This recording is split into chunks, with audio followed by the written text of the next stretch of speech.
మీకెందుకు అనిపించింది 12 సంవత్సరాలు ధ్యానం చేయాలని? అంటే ఈ జన్మవాసన కాదు, పూర్వ జన్మ శ్వాస అనేదంతా. ఆధ్యాత్మిక పరంగా మీకు అలాంటి సువాసనలు కలిగి ఉండటానికి, ఇంట్రెస్ట్ కలగటానికి ఎవరినైనా చూసి మీరు అలా అయిపోయారంటారా? లేదంటే బై బర్తే అంటారా? అంటే కొందరి జన్మలు ఎలా ఉంటాయంటే అమ్మ, భగవంతుడు కొందరిని పెట్టి పుట్టిస్తాడు.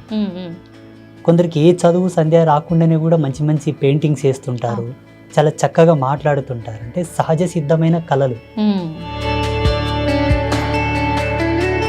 ఎంతమంది పిల్లలున్నా ప్రతి బిడ్డ తల్లిదండ్రులకు ఇంపార్టెంటే. ఫ్యామిలీ ఉండాలి, వాళ్ళకంటూ ఒక పిల్లలు రెస్పాన్సిబిలిటీస్ ఉండాలి అనుకుంటారు. అలా మిమ్మల్ని వదిలేశారని చెప్పారు కదా, అంటే అభ్యంతరం అనేది ఏమీ చెప్పలేదా ఒక్కసారి కూడా? అంటే అమ్మ ఏడిసింది బాగా. దేవి భాగవత మహాపురాణాన్ని ప్రతిరోజు గంటన్నర చదివేవాడిని. ఓకే. పూజలు ఎక్కువ చేసేవాడిని. ఎప్పుడు ధ్యానం ధ్యానం ధ్యానం ధ్యానం అని ఉండేవాడిని. మీరు చూస్తే 16వ సంవత్సరంలోనే మొత్తం ఆధ్యాత్మికం సైడ్ వచ్చేసారు. మీకు ఆ రకంగా ఎప్పుడు నేను ఇలాంటి ఒక లైఫ్ని మిస్ అయ్యాను అనే ఆలోచన ఎప్పుడు రాలేదంటారా? మనిషి జన్మను మూడు ధర్మాలతో చెప్పింది మన సనాతన ధర్మం. కర్మజన్మ, కారణజన్మ, కామజన్మ. ఓకే. కామజన్మ అంటే వాడు పుట్టుకతోనే కామకలాపాలతో అనురక్తి కలిగి ఉంటాడు. కుల మతాల గురించి ఎక్కువగా భేదాలు అనేవి చూపిస్తూ ఉంటారు. నన్ను ఆదరిస్తారా, నేను చెప్పింది వాళ్ళు తీసుకుంటారా అనే ఆలోచన మీకు ఏ రోజైనా వచ్చిందా గురుగారు? మంచిని ఎవరైనా స్వీకరిస్తారు తల్లి, దాంట్లో అభ్యంతరం ఏం లేదు, అనుమానం ఏం లేదు. ఇప్పుడు సమాజంలో ఇప్పటి వరకు నేను చెప్పిన ప్రతి మాట, ప్రతి జ్ఞానం కూడా వాస్తవికతనే. భగవతి సాక్షిగా నేను ప్రతి సత్యమే చెప్తాను. నమస్కారం, వెల్కమ్ టు ఐ డ్రీమ్. నేను మీ విజిత. సనాతన ధర్మం మరుగున పడిపోతున్న ప్రస్తుత రోజుల్లో ఎంతోమంది గురువులు ధ్యానంలో ఉండి ఆ తర్వాత బయటకు వచ్చి మన సనాతన ధర్మం యొక్క విలువలను, మన ఆధ్యాత్మిక తత్వంలో ఉండే విలువలను, వీటన్నిటినీ మానవులకు సమాజంలో మంచి చెడు, న్యాయం అన్యాయం వీటన్నిటినీ పక్కన పెట్టి అందరూ సనాతన ధర్మం మార్గంలోనే నడవాలని చెప్పి చాలామంది గురువులు చెప్తూ ఉంటారు. అయితే అదే విధంగా చూసుకుంటే ప్రస్తుతం మనతో పాటు ఉన్నారు శ్రీ శ్రీ శ్రీ ఆదిత్య పరాశ్రీ గురువు గారు. 12 సంవత్సరాల పాటు ధ్యాన మార్గంలో పండరీపురం అనే గ్రామంలో ధ్యాన మార్గంలో ఉన్నారు. 12 సంవత్సరాల కాలం మామూలు విషయం ఏమీ కాదు ధ్యానంలో ఉండటం. ఆ తర్వాత గురువుగారు ధ్యాన మార్గం నుంచి బయటకి వచ్చి సనాతన ధర్మం ఏ రకంగా ఉంది, ఎంతవరకు మన సమాజం సనాతన ధర్మ మార్గంలో నడుస్తుంది అని తెలుసుకొని ప్రజలకు ఎంతో కొంత మంచి మేలు జరగాలి అంటే సనాతన ధర్మ మార్గాన్ని కరెక్ట్ బాటలు నడిపించాలని వారు కృషి చేశారు. ఇప్పుడు గురుగారితో మాట్లాడి మరిన్ని విషయాలు తెలుసుకుందాం. నమస్కారం గురుగారు. శ్రీమాత్రే నమః. గురుగారు, మీరు 12 సంవత్సరాల పాటు ధ్యానంలో ఉన్నారని విన్నాము. అలా అంటే ఎలా సాధ్యపడింది గురుగారు? మీకు ఎందుకు అనిపించింది 12 సంవత్సరాలు ధ్యానం చేయాలని? ఇదంతా పూర్వజన్మ సుకృతమే. అంటే ఈ జన్మవాసన కాదు, పూర్వజన్మ శ్వాస అనేదంతా. ఓకే. నేను బాల్యం నుంచి కూడా కొంత ఆధ్యాత్మిక మెలకువలతో ఉండేవాడిని.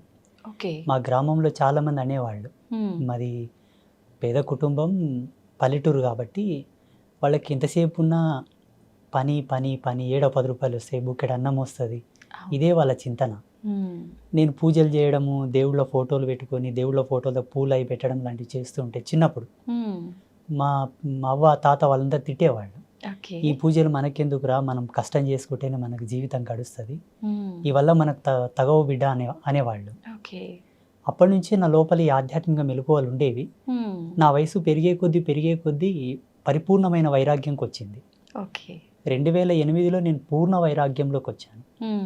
2008 ఆషాఢ శుద్ధ ఏకాదశి రోజు పండరిపుర క్షేత్రంలో చాలా పెద్ద ఉత్సవం జరుగుతుంది పాండురంగ స్వామికి. కొన్ని లక్షల మంది భక్తులు వస్తారు అక్కడికి. అక్కడ నేను పరిపూర్ణమైన సమాధి స్థితిలో కూర్చోవడం జరిగింది. ఆ సమయంలో 2008 నుంచి స్టార్ట్ అయిందనమాట. ఇంకా అక్కడ నుంచి కంటిన్యూ నా ధ్యానము, నా అనుష్ఠానము, నా పూజలు అవి అనమాట. మంత్రానుష్ఠానం ప్రథమం, నాది మెయిన్. ఓకే. అయితే గురువుగారు మీరు బాల్యం నుంచే నాకు ఆధ్యాత్మిక పరంగా అంటే వెళ్ళాలని చెప్పి అలాంటి ఆలోచనలు ఎక్కువగా ఉన్నాయని ఎవరినైనా చూసారా? అంటే ఎక్కువగా మనము మన ఇంట్లో వాళ్ళనో తెలిసిన వాళ్ళనో ఏ రకంగా వాళ్ళు చేస్తుంటారో అవి చూసి చిన్న పిల్లలు నేర్చుకుంటూ ఉంటాము. అలాగే మనకు చేయాలనిపిస్తూ ఉంటుంది. ఆధ్యాత్మిక పరంగా మీకు అలాంటి సువాసనలు కలిగి ఉండటానికి ఇంట్రెస్ట్ కలగటానికి ఎవరినైనా చూసి మీరు అలా అయిపోయారంటారా? లేదంటే బై బర్తే అంటారా? అంటే కొందరి జన్మలు ఎలా ఉంటాయంటే అమ్మ, భగవంతుడు కొందరిని పెట్టి పుట్టిస్తాడు. ఎనీ కైండ్ ఆఫ్ వర్క్ అనమాట. డిఫరెంట్ డిఫరెంట్ క్యాడర్స్ లోపల. ఇప్పుడు అవును.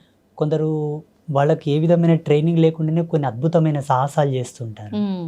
కొందరికి ఏ చదువు సంధ్య రాకుండానే కూడా మంచి మంచి పెయింటింగ్స్ వేస్తుంటారు. చాలా చక్కగా మాట్లాడుతుంటారు. అంటే సహజ సిద్ధమైన కళలు వాళ్ళు పుట్టుకతోనే వచ్చి ఉంటాయి అనమాట. అంటే నాకు ఎవరిని చూసి ఇన్స్పిరేషన్ కలగలేదు. ఎవరిని చూసి నేను అట్లా పరవశం చెందలేదు. మా గురువు గారిని మొట్టమొదటిసారి చూసినప్పుడు కొంత ఆకర్షితం చెందిన మాట వాస్తవమే. కానీ అంతకు ముందు నుంచే నా లోపల ఆధ్యాత్మికత బాగా ఉండేది. ఏదైనా ఒక దేవిని చూసినా ఆ దేవుని తాలూకు ఆయన అవతారాన్ని చూస్తే ఆయన చేతుల్లో ఆయుధాలు ఎందుకున్నాయి, ఆయన పులి మీద ఎందుకు కూర్చోవాలి, ఆ ఎద్దు మీద ఎందుకు కూర్చోవాలి, నెమిలి మీద ఎందుకు కూర్చోవాలి అంటే ఒక అన్వేషణ స్థితిలో ఉండేవాడిని అనమాట. బాగా శోధించేవాడిని. దేవుళ్ళ ఫోటోలు చూసి, యంత్రాలు చూసిన తర్వాత కూడా అందులో అక్షరాలని డీకోడ్ చేసేవాడిని నేను. ఒక యంత్రం చుట్టూ కొన్ని అక్షరాలు రాస్తారు కదా, ఈ అక్షరాలు ఎందుకు పెట్టారు, వేరే పెట్టొచ్చు కదా, ఇవే ఎందుకు పెట్టాలి, ఇది పెట్టొచ్చు కదా అని బాగా సెర్చ్ చేసేవాడిని అనమాట. ఎప్పుడైతే మా గురువు గారిని చూసానో అప్పుడు ఇంకా పరిపూర్ణమైన ఎరుక వచ్చింది, జ్ఞానం పరిపూర్ణం. సత్యం ఏంటి, ధర్మం ఏంటి, అసలు ఈ ప్రపంచంలో ఉండేటటువంటి దైవీ సంపత్తి ఏందనేది వారిని చూసి తెలుసుకోవడం, వారి ద్వారా వినడం ఇంకా దృఢమైపోయింది నా యొక్క ఆధ్యాత్మిక తపస్సు. మీ గురువు గారు అంటే ఏ వయసులో వారిని కలిసారు గురువు గారు మీరు? నేను అప్పుడు 16వ సంవత్సరం ఉన్నాను. అంటే ఎలా కలిసారు గురువు గారు మీరు వాళ్ళని? మేము వలసదారులు అనమాట, మా కుటుంబం మొత్తం కూడా. పండరిపుర క్షేత్రానికి వలస వెళ్ళాము మేము కూలి పని కోసం. నేను నా కూలి పని చేసుకుంటూ ఉండే సమయం లోపల మా గురువు గారి పల్లకి సేవ వెళ్తూ ఉండేది. సంత్ రాజారాం కైకాడి మహారాజ్ అంటే పండరిపుర క్షేత్రంలో చాలా ఫేమస్ మఠం అది. వారి పల్లకి సేవ చూసినప్పుడు వారిని చూడగానే నా మనస్సు అంతా వారి మీదకి వెళ్ళిపోయింది. ఇంకా డే మొత్తం పనిచేశాను. సాయంత్రం వారి దగ్గరికి వెళ్ళి కూర్చొని నాకు కొంచెం మరాఠీ వస్తుంది. మరాఠీలో నేను వారితో మాట్లాడాను. స్వామీజీ, నాకు ఇట్లా ఆధ్యాత్మిక అన్వేషణ ఉన్నది, కొన్ని ఆధ్యాత్మిక అనుభవాలు కలుగుతూ ఉన్నాయి, దీన్ని నివృత్తి చేయండి అని అడిగాను. వారు 2 మాటలు అన్నారు. నీ జీవితం ఇది కాదు, నువ్వు ఇందులో ఉండడం కరెక్ట్ కాదు, మీ తల్లిదండ్రులను తీసుకొని రా, నేను కొన్ని విషయాలు చెప్తానని అన్నారు. మా అమ్మతో మా నాన్నతో చెప్పాను. వాళ్ళు వచ్చి కలిశారు. ఈ అబ్బాయితో గనక మీరు పని చేయిస్తే ఒక గోవుతో సేవ చేసుకున్నట్లనే నీ కొడుకు కాదు ఈయనను వదిలేసే అని చెప్పారు. వారు ఏమన్నారంటే, నువ్వు లోక కళ్యాణం కోసం పుట్టావు నాన్న, ఈ సంసారంలో నువ్వు ఉండేది కాదు. ఎందుకోసం అంటే నీకు ఒక అన్న ఉన్నాడు, ఒక తమ్ముడు ఉన్నాడు, 2 ఉన్నారు సంసారానికి, 2 అక్కలు ఉన్నారు, 2 చెల్లెళ్ళు ఉన్నారు. నీ కుటుంబానికి ధర్మం ఉంది, నువ్వెందుకు ఇక్కడ, నీ ధర్మం ఇది కాదన్నారు.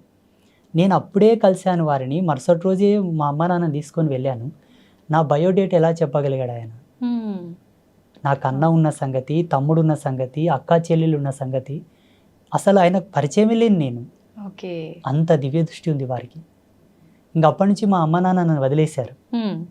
అప్పటి నుంచి పరిపూర్ణ ఆశ్రమ ధర్మంలోకి వచ్చేసాను. ఇంకా ఇప్పుడు ఎప్పుడైతే వారు నా గురించి చెప్పారో అప్పుడు నాకు అంటే ఆలోచన అనేది మారిపోయింది కంప్లీట్గా. ముందుగానే మీరు ఆధ్యాత్మిక పరంగా కొంచెం ఇంట్రెస్ట్ ఎక్కువగా ఉంది కాబట్టి గురువుగారు ఆ మాటలు చెప్పగానే, కానీ గురువుగారు మామూలుగా మీకుంది ఓకే, కానీ పేరెంట్స్ ఎక్కువగా సపోర్ట్ చెయ్యరు. అదేంటి, నాకు ఎంతమంది పిల్లలున్నా ప్రతి బిడ్డ తల్లిదండ్రులకు ఇంపార్టెంటే, ఫ్యామిలీ ఉండాలి, వాళ్ళకంటూ ఒక పిల్లలు రెస్పాన్సిబిలిటీస్ ఉండాలి అనుకుంటారు. అలా మిమ్మల్ని వదిలేశారని చెప్పారు కదా, అంటే అభ్యంతరం అనేది ఏమీ చెప్పలేదా ఒక్కసారి కూడా? అంటే అమ్మ ఏడిసింది బాగా. అమ్మ ఏడిసింది, నాన్న కూడా బాధపడ్డాడు. ఇంకా వాళ్ళు అర్థం కూడా చేసుకున్నారు నేను చేసే పనులు అట్లా ఉండేవి. దేవి భాగవత మహాపురాణాన్ని ప్రతిరోజు గంటన్నర చదివేవాడిని. పూజలు ఎక్కువ చేసేవాడిని. ఎప్పుడు ధ్యానం ధ్యానం ధ్యానం ధ్యానం అని ఉండేవాడిని. కొన్ని సందర్భాల్లో పని చేస్తున్నప్పుడు కూడా అలాగే ధ్యానంలోకి జారుకునేవాడిని. వాళ్ళు చూశారు నా చేష్టలన్నీ. ఈ స్వామీజీ చెప్పిన మాటలకు నేను జీవించే జీవన విధానానికి వాళ్ళకి అర్థమైపోయింది. వీడు చేసే పనులు అలాగే ఉన్నాయి, ఈయన చెప్తుంది కూడా వాస్తవమే కాబట్టి ఇది సత్యం, ఇంకా దీంట్లో అనుమానం ఏమీ లేదని వాళ్ళు మనసును దృఢం చేసుకున్నారు. ఇంకా ఓకే, దృఢం చేసుకొని ఇంకా వదిలేశారు నన్ను కంప్లీట్గా. ఓకే గురుగారు, మామూలుగా చిన్న ఏజ్ అనగానే ఆడుకోవటం, పిల్లలతో కలిసిమెలిసి తిరగటము, ఇలాంటివి చాలా ఉంటాయి. కొంచెం వయసు పెరిగే కొద్దీ ఎన్నో రకాల కోరికలు, ఇలా ఉండాలి అలా ఉండాలి అని చాలా రకాలుగా ఉంటుంటాయి. మీరు చూస్తే 16వ సంవత్సరంలోనే మొత్తం ఆధ్యాత్మికం సైడ్ వచ్చేసారు. మీకు ఆ రకంగా ఎప్పుడు నేను ఇలాంటి ఒక లైఫ్ని మిస్ అయ్యాను అనే ఆలోచన ఎప్పుడు రాలేదంటారా? ఇక్కడ మనకు జన్మవాసనను 3 విధాలుగా 3 భాగాలుగా చెప్పవచ్చు. మనిషి జన్మను మూడు ధర్మాలతో చెప్పింది మన సనాతన ధర్మం. కర్మజన్మ, కారణజన్మ, కామజన్మ. ఓకే, కామజన్మ అంటే వాడు పుట్టుకతోనే కామకలాపాలతో అనురక్తి కలిగి ఉంటాడు. ఎవరిని చూసినా మనకు అదే దృష్టి ఉంటుంది, కామ దృష్టి వెళ్తుందన్నమాట. ఓకే, స్త్రీ కానీ పురుషుడు కానీ. కర్మజన్మ ఏంటంటే ఎన్ని పనులు చేసినా ఆయన కలిసి రాదు. ఓకే, ఎంత కష్టపడ్డా కలిసి రాదు. ఎంత ప్రయత్నం చేద్దామన్నా కర్మ తీరదు, ఇంకా కర్మ చేయాల్సి వస్తుంది ఆయన. ఓకే, ఆయన పుట్టి తన తల్లిదండ్రులతో సేవ చేయించుకునేటటువంటి వాళ్ళు కూడా కర్మజన్మ కిందికే వస్తారు, కర్మజన్మ కిందికే వస్తారు. ఓకే, కారణజన్ములు ఏంటంటే వాళ్ళకి బై బర్త్ నుంచే ఆధ్యాత్మిక మెలుగువలతో పుడతారు వాళ్ళు, పుట్టుకతోనే. ఇప్పుడు బ్రహ్మం గారు ఉన్నారు, ఆయన బై బర్త్ నుంచే అద్వితీయమైనటువంటి జ్ఞాన సంపన్నులు వాళ్ళు. అసలు మానవ మాతృలు ఎవరు కూడా అంతటి జ్ఞానంతో ఉన్నట్టు ఇప్పుడు చరిత్రలో లేదు. అపారమైనటువంటి జ్ఞాన సంపన్నులు వాళ్ళు. అట్లా మహితాత్ముల జన్మలు సామాన్యుల జన్మలు సమానం కావు.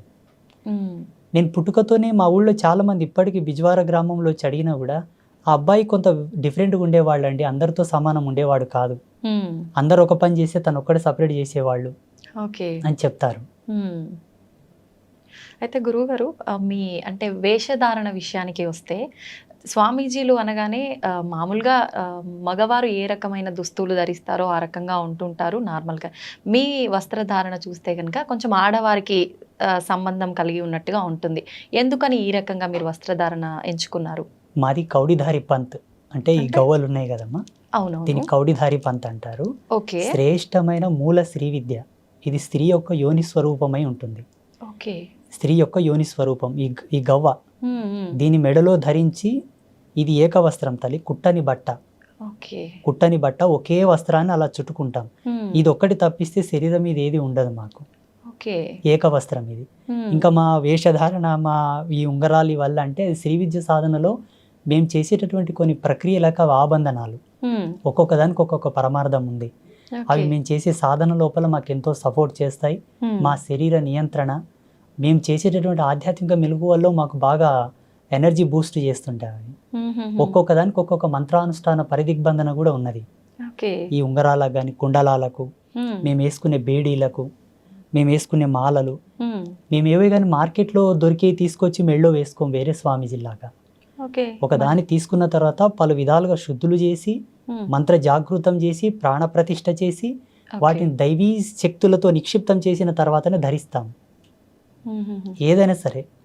ఓకే, అంటే అలా ధరిస్తేనే వాటికి సంబంధించిన వాల్యూస్ అన్ని వస్తాయి 100%.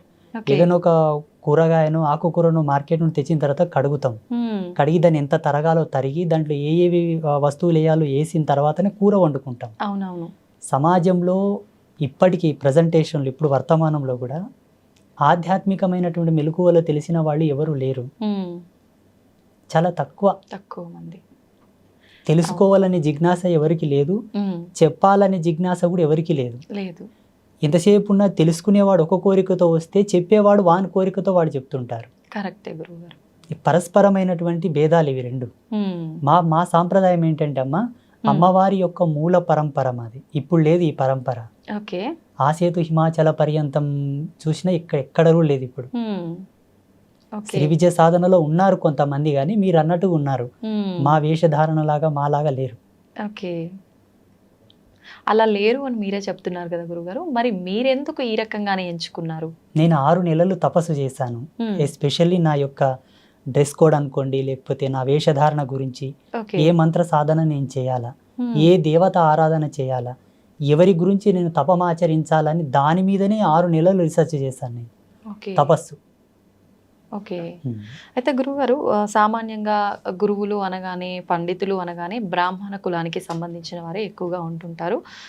మీరు చూస్తే అలా కాదు. ఉమ్. మరి ఈ వైపుకు మీరు ఈ మార్గంలో వచ్చే ముందు నేను గనక సమాజానికి ఏదో చెప్పాలి, చెయ్యాలి అనే ఒక తపనతో వస్తున్నాను. మామూలుగా జనాలు అంటే కుల మతాల గురించి ఎక్కువగా భేదాలు అనేవి చూపిస్తూ ఉంటారు. నన్ను ఆదరిస్తారా? నేను చెప్పింది వాళ్ళు తీసుకుంటారా? అనే ఆలోచన మీకు ఏ రోజైనా వచ్చిందా గురువుగారు? రాలేదు హ్మ్. రాలేదు, రాదు కూడా. ఎందుకంటే మంచిని ఎవరైనా స్వీకరిస్తారు తల్లి, దాంట్లో అభ్యంతరం ఏం లేదు, అనుమానం ఏం లేదు. హ్మ్. ఇప్పుడు సమాజంలో ఇప్పటి వరకు నేను చెప్పిన ప్రతి మాట, ప్రతి జ్ఞానం కూడా హ్మ్. వాస్తవికతనే. భగవతి సాక్షిగా నేను ప్రతి సత్యమే చెప్తాను. హ్మ్. ఇంకొక విషయం ఏంటంటే హ్మ్. అనాధారంగా నేను ఏది చెప్పను. ఓకే. ప్రతిదీ కూడా ప్రతిదాని వెనుక ఒక పరిజ్ఞానం, ఒక వైజ్ఞానిక దృక్పథం, హ్మ్. దార్శనికత కంపల్సరీ ఉంటుంది నా విషయంలో. ఓకే. వితౌట్ దార్శనికతతో ఏది నేను చెప్పను. ఒక దాన్ని చెబుతున్నానంటే నేను ఫస్ట్ దర్శిస్తాను. హ్మ్. ఎవరన్నా కష్టమని నా అమ్మ దగ్గరకు వచ్చి నా ముందుకు వచ్చి మాట్లాడినా కూడా ఆ కష్టాన్ని 1-10 సార్లు నేను అనాలసిస్ చేస్తాను. అంటే నిజమే ఈయన చెబుతున్నారా కష్టానికి గల కారణం ఏమిటి? ఓకే. స్వయంకృత అపరాధమా? ఎవరైనా ఏమైనా చేశారా? ఈయన మీద ప్రయోగాలు ఏమైనా చేశారా? ఓకే. చేసిన పాపమా? పోనీ ఈయన చేసుకున్నాడా? పెద్దలు చేసిన పాపాలు ఏమైనా వెంటాడుతున్నాయా? పితృకర్మలు ఉన్నాయా? హ్మ్. ఏంటి అని బాగా తెలుసుకున్న తర్వాత ఆయనకి ఏ మంత్రానుష్ఠానాన్ని ధారబోయాలో ధారబోస్తాను. ఓకే. ఒక రోజు లేట్ అయినా ఆయనని పరిపూర్ణమైన సత్య మార్గంలోకి తీసుకురావడానికే ప్రయత్నం చేస్తాను. ఓకే. వాళ్ళు వచ్చారని ఏదో గబ్బుకున్న తాయితు కట్టేయడం, ఒక యంత్రం ఇచ్చేయడం, హ్మ్. ఏదో చేసేసి శక్తిపాతం అంటూ అదంటూ ఇదంటూ పూజలు పునస్కారాలని టైంపాస్ చేయను నేను. హ్మ్. ఓకే. అంటే అందరికీ మంత్రబోధనే చేస్తుంటారా గురుగారు? మీరు అన్నట్టుగా యంత్రాలు జనరల్‌గా అందరూ తాయెత్తులు, యంత్రాలు ఇలాంటివే మంత్రిస్తుంటారు. అలా ఏముండదా మీ దగ్గర? ఆ వ్యక్తి యొక్క సమస్యను బట్టి, ఆ తీవ్రతను బట్టి ఏది అవసరం అది చేస్తూ ఉంటాను. హుహుహు. ఓకే. ఇదని ఇది కాదని కాదు. హ్మ్. జనరల్గా భేదం అనేది ఏమీ లేదు అక్కడ. ఓకే. ఆయనకు తాయెత్తు అవసరం అయితే ఇమ్మీడియట్లీ తాయెత్తు రెడీ చేసి ఇస్తాను, తీసుకున్నానా ఇలా ధరించు, హ్మ్. ఈ నాళ్ళకు నీకు మంచిగా అవుతుంది పో. ఓకే. యంత్రం అవసరం ఉంటే ఒక రాగి పత్ర తీసుకొని దాన్ని యంత్రలిఖితం చేసి దానికి అనుష్ఠానం మహిమను ధారబోసి హ్మ్. అభిమంత్రించి ఇచ్చేస్తాను. ఓకే. తీసుకెళ్ళు నీకు పని అవుతుందని చెప్పి. హ్మ్. ఓకే. అయితే చాలామంది చెప్తుంటారు గురువుగారు, ఈ యంత్రాలు ఇవన్నీ మూఢనమ్మకాలు అని. అవన్నీ నిజంగా మూఢనమ్మకాలే అంటారా? లేదు నిజంగా కరెక్టే అంటారా? వాటన్నిటి గురించి మీరేం చెప్తారు? నా అనుభవం ప్రకారంగా జగన్మాత నాకు ఇచ్చిన జ్ఞానంతోటి హ్మ్. మన సనాతన ధర్మంలో ఈ భారతీయ వేద విజ్ఞానం లోపల ఏది కూడా మూఢనమ్మకం కాదు. ఓకే. ఒక నిమ్మకాయని కారు టైర్ కింద పెట్టి తొక్కియడం లోపల కూడా వైజ్ఞానికమైన దృక్పథమే ఉంది. హ్మ్. దాన్ని మీరు తెలుసుకోలేదంతే. ఓకే. ఎంతసేపు ఉన్న నమ్మకాలను మూఢనమ్మకాలను వైపే మీ ప్రయాణం కొనసాగింది తప్పిస్తే హ్మ్. దీని వెనకాల ఉన్న మూలం ఏమిటి, ఓకే. ఎందుకోసం ఇవి చేస్తున్నారని ఒక్క లోతు వెనక్కి వెళ్ళి ఆలోచిస్తే దాని అంతరార్థం చాలా అద్భుతంగా ఉంటుంది. నిజంగా చాలా అదృష్టంగా భావిస్తున్నాను గురుగారు మిమ్మల్ని కలవటం. మీ మాటల ద్వారా మంచి, చెడు, అసలు న్యాయం ఏంటి, అన్యాయం ఏంటి, మన సనాతన ధర్మం ఇంకా కొంతలో కొంత మంచి మార్గంలోనే వెళుతుంది. కొంతలో కొంత ఏదైతే చెడు మార్గంలో వెళ్తుందో అది మార్చటము, తెలియచెప్పటమే నా లక్ష్యం అని మీ మాటలన్నీ విన్న తర్వాత నాకు చాలా సంతోషంగా ఉంది గురుగారు. మిమ్మల్ని మీ విలువైన సమయాన్ని మాకు కేటాయించినందుకు థ్యాంక్ యూ గురుగారు. శుభమస్తు. శ్రీమాత్రే నమః.